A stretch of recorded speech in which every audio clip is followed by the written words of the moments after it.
Hi, so I think I want to do my March wrap up a little different this month. I think instead of me sitting down and doing them all at once, I want to just film clips here and there as I finish each book. Um, so, so I want to try that out and see how that goes. So my first read of March is the audiobook for the first in the Murderbot Diaries called All Systems Red. It's by Martha Wells. And this series is about a security bot who hacks his government module so he no longer has to obey orders, commands, protocol, and he just wants to be left alone to watch his serial TV shows and figure out who he is and what his place in the world is. And Murderbot is very shy. His humor is so precious. He doesn't like to be around so many humans or in a crowd or them directly looking at his face. He prefers when his shield is opaque so they can't see his expressions. And overall, I think he's just a precious little bot. And I recommend the audiobook. It's narrated by Kevin R. Free, and if any of you ever listen to podcasts, you might recognize the voice from the Welcome to Night Vale podcast, which was a big part of my my college years and up. I love that podcast.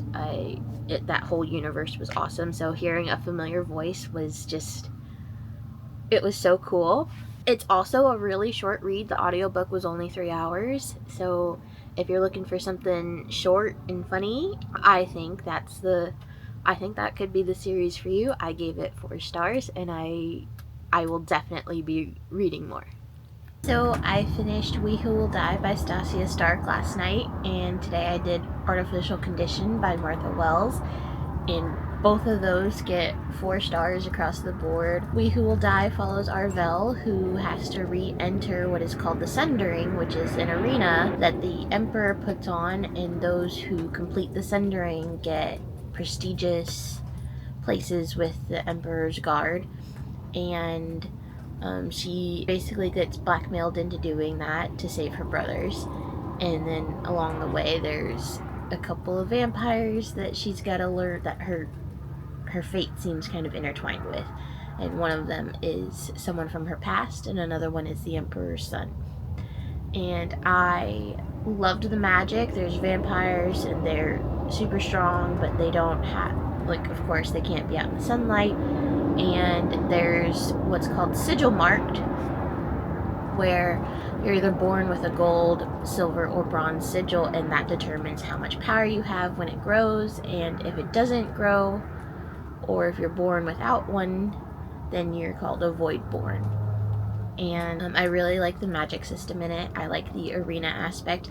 I'm glad that Arvel came into it already knowing combat and how to fight, but not having practiced it for a few years, so we didn't have to watch someone teach her the basics and then wonder why she's suddenly surviving in an arena when she didn't know the basics before.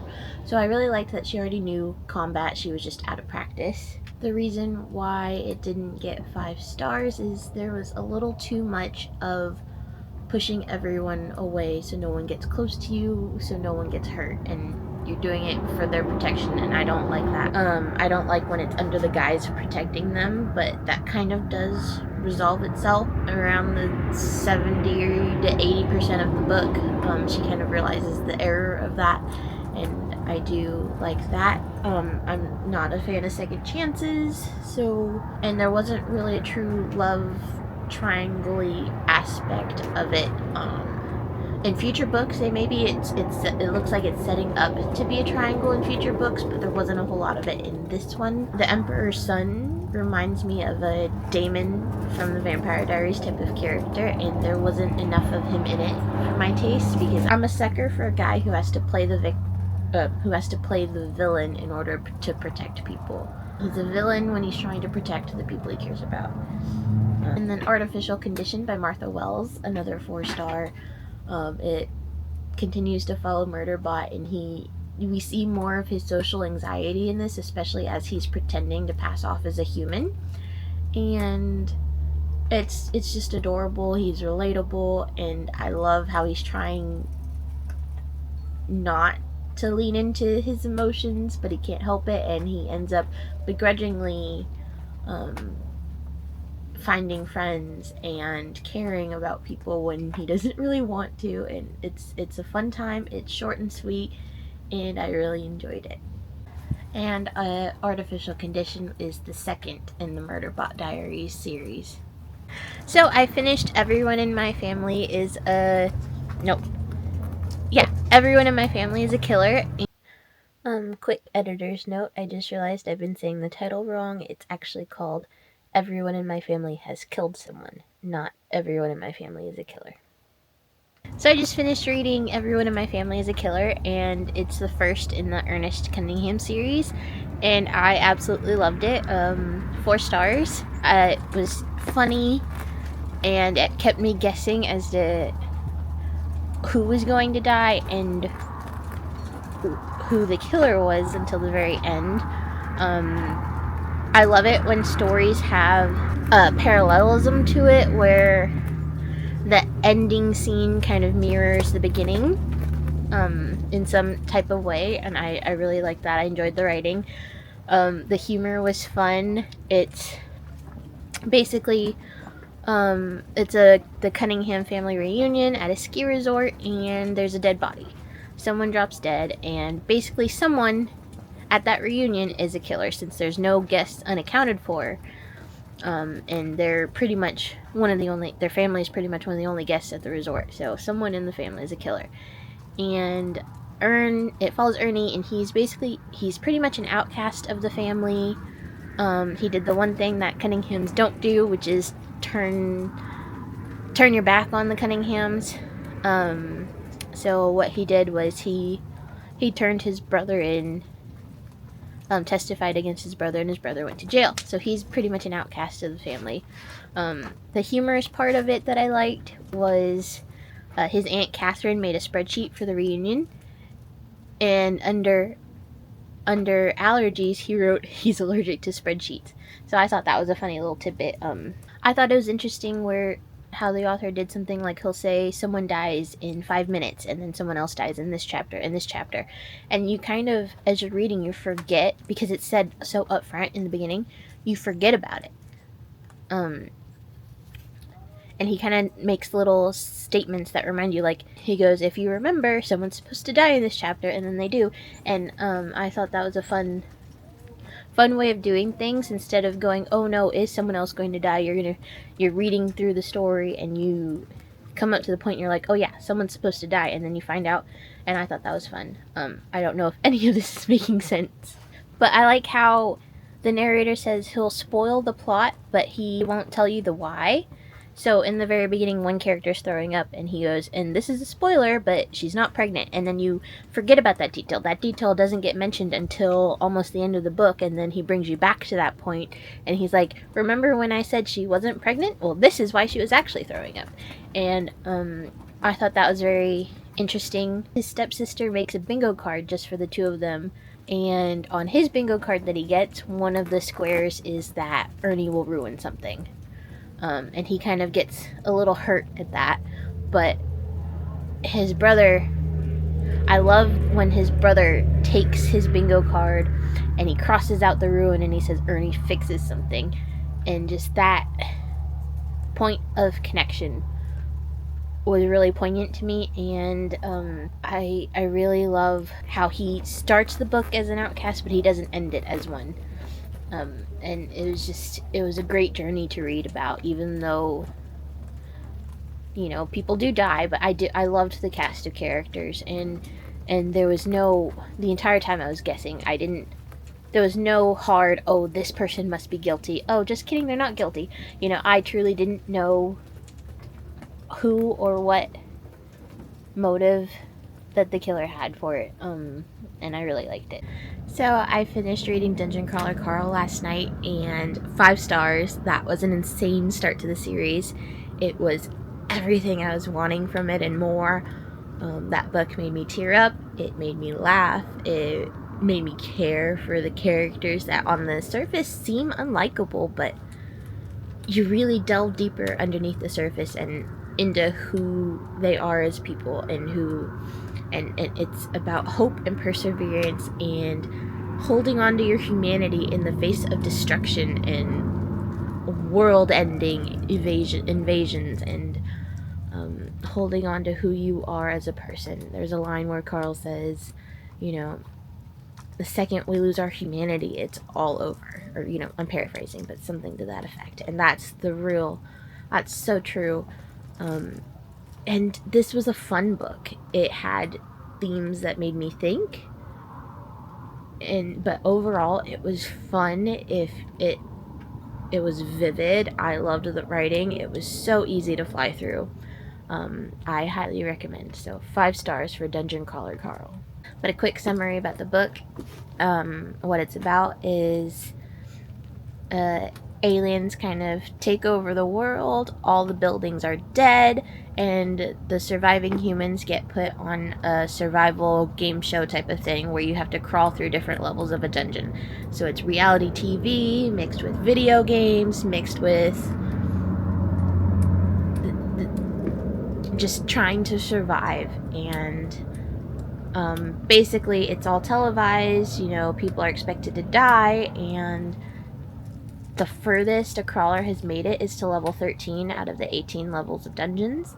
At level 18, you're supposed to be able to gain control of your world back, but like I said, the furthest someone has made it is level 13. It's got fun characters, and it's got a talking cat. What more can you ask for? I really enjoyed it. And it follows Carl, who in the very beginning, his cat jumped out. His ex-girlfriend's cat, named Princess Donut, jumped out of the window, and he ran out of his building to save her, and that's what ended up saving him. And so they enter the dungeon together. Fun ride. Carl is a retired Coast Guard vet, so he's one of those macho characters that on first glance you would think he's like a Duke Nukem type of character if you've played video games, but he, at the core of who he is as a person, you really get to see who he is, and he's not that stereotype at all. I really love this, and Princess Donut is sassy as ever. Cats rule the world. So I highly recommend. So my 6th book of the month is called First Lie Wins. It's described as a cat and mouse thriller full of secret identities and action-packed. I really liked it. I gave it 4 stars. It follows Evie Porter. She seems to be living the picture-perfect life. Her boyfriend just asked her to move in with him, and she's meeting his friends for the first time. The only issue there is Evie Porter doesn't actually exist, and her boyfriend is involved in something shady that her boss wants her to snoop on for him and get some information. And she doesn't know who her boss is, and she needs this job to go right because her last job didn't go so right. And her boss is trying to figure out, he's testing her loyalties to see where her loyalties lie. And she's getting a little too emotionally involved with the boyfriend, and not necessarily wanting to go through with the job, but she has to. I liked it. I thought it was pretty interesting. The characters are all, you're not supposed to like them. None of them are good characters by any means. They're all involved in something shady, but despite that, I can't help but root for them. So I liked the characters. I really liked the ending, and I was so sure that it was going to go one way, and it even looked like it was about to go that way, but it ended up going in something in a different way that I didn't see coming, and I thought it was really good. I thought it was well done. So 4 stars for First Lie Wins. Hi guys. It's currently less than a week until the month ends, but I wanted to go ahead and close out this video. Honestly, it's been a slower reading month than is typical for me. Part of that is just allergies, and we've been busier as the season's ending, trying to get more content filmed for CRView before everyone leaves and there's no one left to interview. because it's going to be hot here. And so I've been a little busier with that. And allergies have really hit me bad this month. So I've just been so tired. And honestly, after finishing Dungeon Crawler Carl, I think I'm in a little bit of a slump because that book gave me such a intense.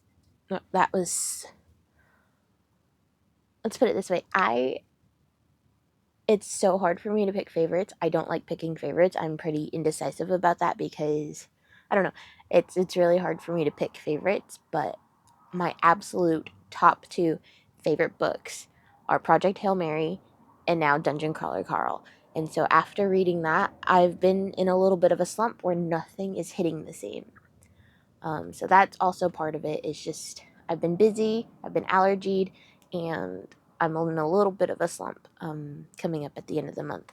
So it's less than a week to the end of the month, and I don't foresee myself finishing much. Right now, I'll just talk about the two books that I'm in the process of and about to finish before. Hopefully, I can get them in before the month, but I don't see myself reading anything more. So I am about 80% through First Time Caller. It's a romance by B.K. Borison, and it follows, it's dual POV. It follows Aiden, who is the host of a romance advice radio show, and he kind of doesn't believe in love, and he's a little grumpy, and their radio show is failing. Or the radio station is failing, and they need something to bring the views back up, something to make the audience fall back in love with Aiden. And it follows Lucy, whose 11 or 12-year-old daughter stays up late one night and calls into to Aiden's radio show asking for advice for her mom because she wants her mom to find love. And it's really cute. I love the characters. I really enjoyed the side characters. However, I've hit a point where the side characters have kind of dropped off and there's not really much of them in it in order to focus on, Aiden and Lucy. And I don't love that. I don't love when side characters who are so integral to someone's routine in their life in the beginning, then they kind of drop off once they meet someone else. So I'm not loving that part of it. But the yearning is good. The tension is there. I like the chemistry between the two characters. I can see them together. But once I hit the 70% part of the book, it kind of felt like it was just dragging on a little too long for me. Because of that, I'm looking at in between a 3 or a 4 star. Once I finally finish it, I don't quite know which way it's leaning yet. I guess it depends on the ending as to whether it'll be a 3 or a 4 for me. But overall, it's cute. I like it. But it's dragging on a little bit too long for me, and part of that could also be because I am in the slump. And then also in progress is Operation Bounce House by Matt Dinniman, who also wrote Dungeon Crawler Carl, and I'm only, I'd say, 3 or 4 chapters in, which isn't, it's under 20%. I should be able to do it in, how many days are left? 1, 2, 3, 4, 5. Counting today, there's 6 days left of the month, so I should be able to finish it before the end of the month as long as I can just chip away at it. But so far, it's really good. It follows Oliver, who is part of a colony that split off from Earth, who colonized another planet or world, I guess. The description says there's basically a war, but it's Operation Bounce House, which is basically a video game that you get entered into. And that's really all I know. I don't know too much. Not really a whole lot has happened yet. It's been a little bit of setup and backstory. I don't really have much to say. It is Matt Dinniman's humor, so if you like his humor, I think you'll like it. I don't know if it'll hit as top tier as Dungeon Crawler Carl has, but time will tell. So those are the two that I am still in progress for this month. So now what I want to talk about are books that I'm excited about.